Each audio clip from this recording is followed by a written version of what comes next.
السلام علیکم سامعین، 16 ربیع الاول کی تاریخ شروع ہو چکی ہے، 8 ستمبر ہے۔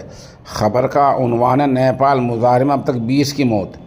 پڑوسی ملک نیپال میں زبردست مظاہرہ چل رہا ہے اور اس مظاہرے میں زیادہ تر نوجوان اور اسکول و کالج کے طلباء شامل ہیں، بڑی عمر کے لوگ اس میں کم ہی شامل ہیں۔ اس کی ہم وجہ بتائیں گے کیوں ایسا ہو رہا ہے۔ بہرحال مظاہرہ ہو رہا ہے۔ دن میں خبر آئی تھی کہ وہاں کے پارلیمنٹ کے کئی دروازوں پر طلباء گھس گئے ہیں، ان پر قبضہ کر لیا ہے۔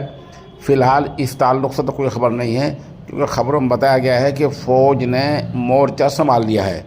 فوج کی فائرنگ میں 200 طلباء زخمی ہوئے ہیں اور 20 مظاہرین کی موت ہو گئی ہے۔ ادھر نیپال سرکار نے کابینہ کی میٹنگ، اپنے وزراء کی میٹنگ بلا رکھی ہے۔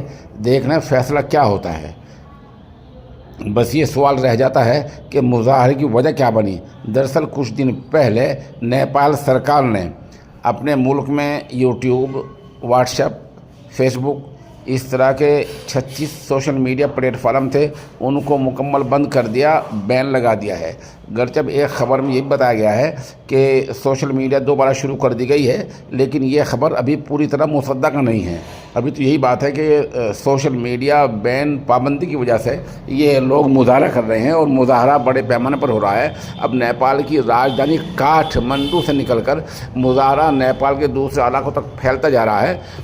اب کابینہ کی میٹنگ کا فیصلہ آنے والا ہے۔ آپ ہمارے ساتھ بنے رہیں، جو فیصلہ ہوگا اس سے بھی ہم آپ کو انشاءاللہ مطلع کریں گے۔